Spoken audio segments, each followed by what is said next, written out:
last example in chapter, section 9.1, I suppose, and it's applying a rational function. The most useful applications of rational functions by far are when we're talking about average cost or maybe shot percentage in sports. There's definitely others, but as soon as we talk about an average, rational functions make sense because then however many shots we've made or minutes of text or talking is going to be in the denominator. So this is talking about a couple different plans, phone plans, and we're just going to call it, plan A and plan B just because it doesn't tell us anything else. So I'm just going to summarize this a little bit at the bottom. So in plan A, it's $10 monthly. And we're going to put this in dollars because it makes it a little bit simpler. So it is going to be $0.10 per, and I'm just going to put, because it says, text, minute, or talk time, it doesn't really matter what we call it. And I think, I was going to maybe try to abbreviate that a little bit. Let's just do it. I'll just put text/talk. And then maybe we'll call the variable t just to make that a little bit kind of even more clear. All right, for plan B, it is $5 a month. But then it's a little bit more expensive per text. So it's 15 cents. And I'll just, again, put text/talk. All right, and then what they want us to do is they want us to represent the average cost per text or minute of each plan with a rational function. Now, I don't know if you remember kind of how to do an average, but the best way to picture an average is the total cost divided by the item that's changing the cost. So basically, for these plans, we're going to take the total cost of the plan and we're going to divide it by the number of text minutes or the number of text messages or talking minutes that we've used. And then, it gives us a couple nice, it says talk time is billed per whole minute. We're not going to do fractions or anything like that. That does make it a little bit easier because what it means is that for both of these functions, I'm going to say that, so maybe I'll do it in black here, that t is equal to the minutes of talking / number of texts. And then what we're going to do is we're basically going to come up with functions. We're going to have plan A, the average cost as a function of the talk time or texting that we've done. And then we're also going to have plan B. Now, remember that we're doing an average, all right? So as soon as you hear that word average, you should picture that there's some kind of a fraction in both of your talking or both of your averages, I suppose. So for plan A, it's $10 a month right off the bat. So my total cost is going to be 10 plus, and then it's going to be the 10 cents per minute of talking. So that's the total cost. And then what we're going to do is we're going to divide that. And what that basically gives me is the average cost per text. Now, really importantly, there's a bit of a problem with that function. If I make t equal to 0, all of a sudden that function doesn't exist, right? T can't be equal to 0. But I could, I suppose, technically use 0 minutes of talking and 0 minutes of texts. In that case, the plan would cost me $10. The problem with an average, though, is that it really technically is it's infinite dollars per text because I haven't made any. Now that's an issue with this, and to avoid that, we're going to cheat a little bit, and we're going to say that you have to use your phone. So I'm going to say that t must be greater than 0, right? So you can't just, I don't know, leave your phone on your desk and not use it for the month because it doesn't really make this question work. All right, for plan B, the total cost is going to be 5 plus 0.15 times the number of texts or talking minutes. I tell you what, just to make my life a little bit easier, I'm just going to say t is text from here on out because let's be honest, that's probably how you're using your phones anyway. So b of t is 5 plus 15 cents a text, and then we're going to divide that by the number of texts that we've made. Now, those two functions are part A. We have represented the average cost per text minute for each plan as a rational function. But for part B, it's actually going to do us, going to make it a lot easier if we manipulate these functions a little bit. And what I'm going to do, and I'm going to write it out really, really explicitly for plan A here, is that I can divide both terms in the numerator by my denominator. And what that does is it lets me know that A of t, 10 over t I can't do anything with, but 0.1 t divided by t is 0.1. And although that might not look simpler, that actually does allow me to talk about plan A as transformations. I'm going to do the same thing for plan B here. I'll just cheat a little bit. I'll write it immediately as 5 over t plus 0.15. Now, what that allows me to do is, after, and don't worry if this is not something you can do right now. That's why we practice and do homework. That allows me to talk about these two functions.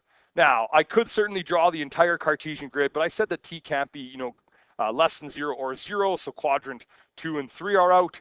The average cost also can't be negative. No company is going to pay you money to use their phones. So what we're going to do is we're only going to look at quadrant 1.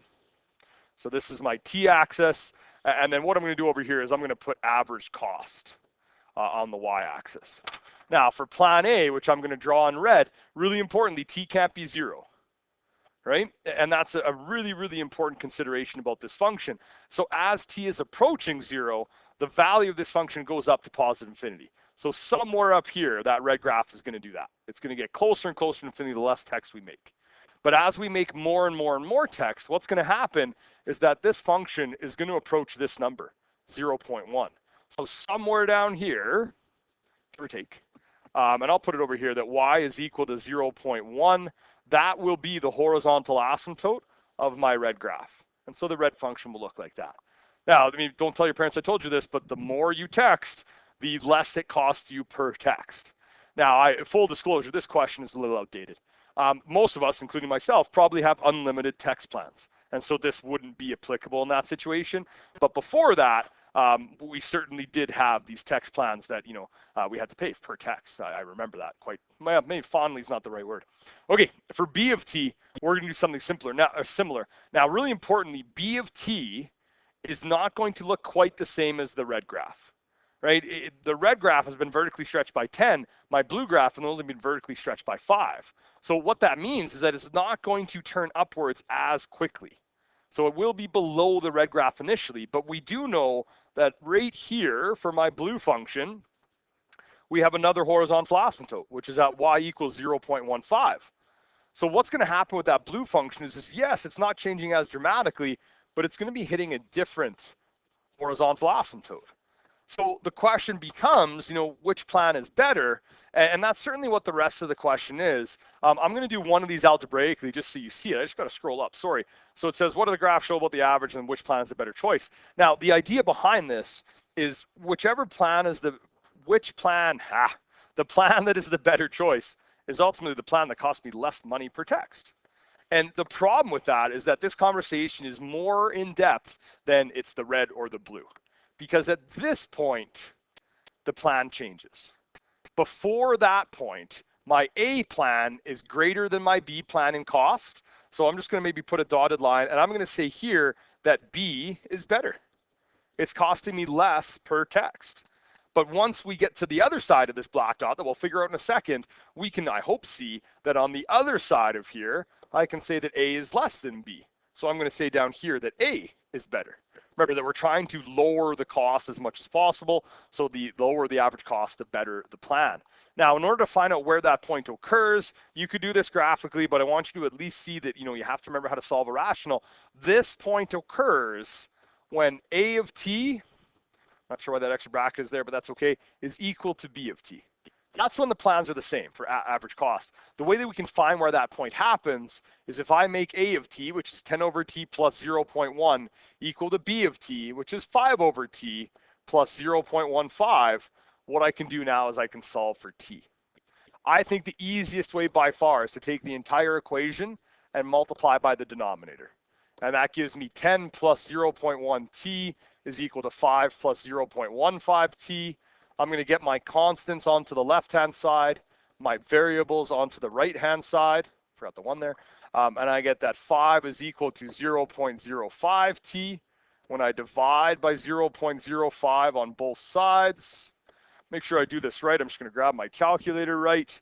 That should be 100, I think, but never hurts to check. Okay, good. I get 100 is equal to t. Now, what that means is that this point right here is at 100 for t.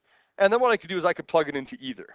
So if I took 10 and divided by 100, I add 0.1, then with plan A, it's 0.2 or 20 cents per text. And with plan B, it'd be 20 cents per text as well.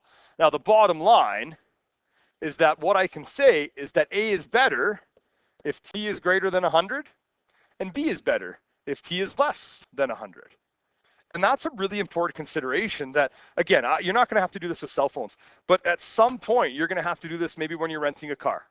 You know, maybe you can pay a flat rate or you can pay 10 cents per miles. It depends on what you're doing with that vehicle. And this understanding that average cost is going to change the more texts we make or the more miles we drive or maybe the more shots we make if we're talking about shot percentage is a really, really important logical concept that we introduce in math through this rational function analyzing. So definitely a fair amount of stuff happening in this question. I know that I didn't use a calculator for any of this. Remember that you could use a calculator. Y1 would be this A of t function, and then Y2 would be this B of t function. And then you could certainly just use the intersect to find that black dot. But it is important and useful to be able to do this algebraically as well. So I'll leave that full assignment up here. Remember to check Google Classroom for any sort of modification that we'd likely have made.